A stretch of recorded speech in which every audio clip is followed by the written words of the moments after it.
Hello, I'm Sebastian. Welcome to 9 Trees podcast. Today, I will summarize and review the book.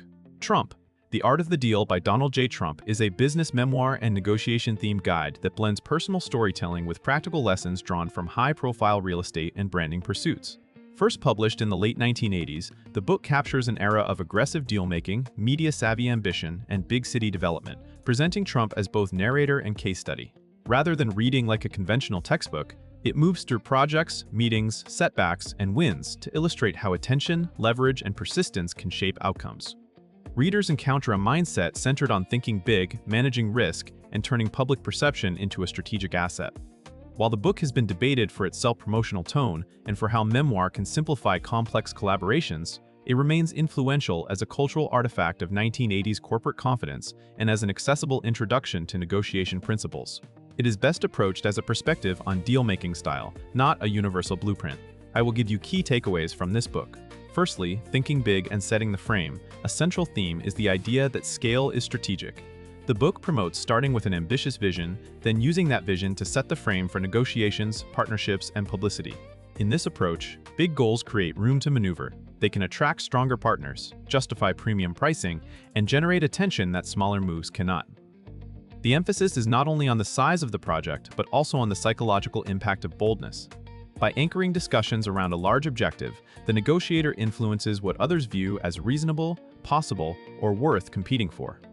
The narrative also highlights the importance of defining the story around a deal early, since whoever controls the story often controls the terms. That can mean presenting a project as inevitable, positioning it as a civic improvement, or describing it as uniquely valuable. Readers can translate this into everyday contexts by practicing clearer goal setting, crafting stronger opening proposals, and learning to articulate why an outcome benefits all parties. At the same time, the theme invites caution. Thinking big must be paired with operational reality, because overpromising without execution capacity can damage credibility and long-term leverage. Secondly, negotiation leverage, alternatives, and pressure. The book repeatedly returns to leverage as the engine of negotiation. Leverage can come from multiple sources: having alternatives, possessing scarce assets, knowing timing constraints, or understanding what the other side needs politically or financially. The deal-making style described favors probing for weaknesses, using deadlines to create momentum, and maintaining flexibility so that walking away remains credible. A key lesson is that leverage is often constructed rather than inherited. You can improve your position by lining up competing options, staging commitments in phases, or reframing the other party's risk as something you can reduce. The narrative also suggests that persistence matters because many negotiations hinge on endurance and follow-up rather than a single brilliant meeting. For readers, a practical takeaway is to prepare more thoroughly, identify your best alternative, define your walk-away point, map the other side's incentives, and plan concessions in advance. The theme also raises ethical and relationship questions. High-pressure tactics may deliver short-term gains but can limit trust, reduce future cooperation, and increase legal or reputational risk. The most durable reading is to treat leverage as information and preparation, not as an excuse for reckless brinkmanship. Thirdly, brand, media, and attention as business tools. Another major topic is the use of visibility as a business advantage. The book presents publicity not as a side effect of success, but as an input that can increase demand, attract partners, and strengthen negotiating positions. By generating press coverage and public curiosity, a developer or entrepreneur can make a project feel larger, more valuable, and more inevitable.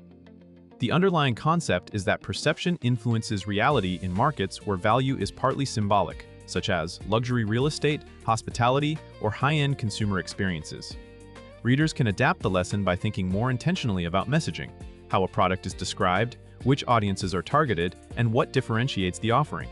It also encourages consistency, since repeated signals across media, design, and customer experience form a recognizable brand. The book's perspective is also a reminder that attention can be volatile. Media exposure can amplify mistakes as quickly as it amplifies wins, and chasing headlines can distort decision-making. A modern reader may connect this theme to personal branding, social media strategy, and reputation management, while keeping in mind that trust, quality, and follow-through ultimately determine whether attention converts into sustained value. Fourthly, risk management through structure and timing. Despite its bold tone, the deal-making approach described often emphasizes managing downside through structure. That includes seeking favorable financing, negotiating contingencies, and sequencing commitments so that major costs occur only after key approvals or partnerships are secured.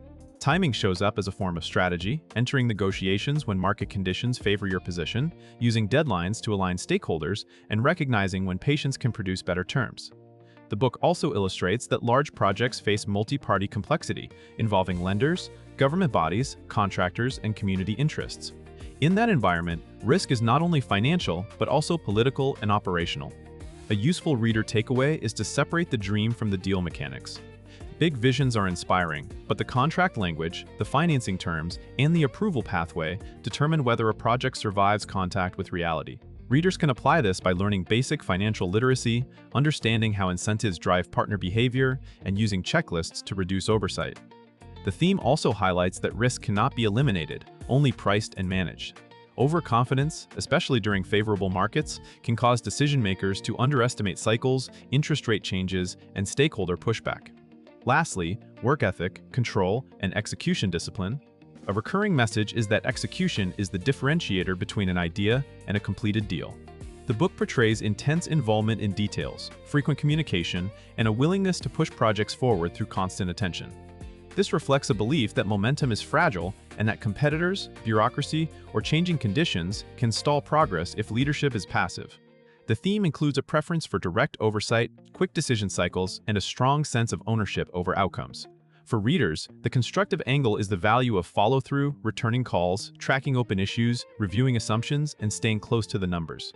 It also underscores that many opportunities are won through consistent effort rather than a single breakthrough. At the same time, the approach prompts questions about scalability and team health. Heavy control can create bottlenecks and discourage independent judgment, especially in complex organizations. A balanced application is to build execution systems, clear responsibilities, measurable milestones, and decision rules that allow a leader to stay informed without micromanaging. The broader lesson is that negotiation and branding matter, but durable success requires operational competence that turns commitments into delivered results.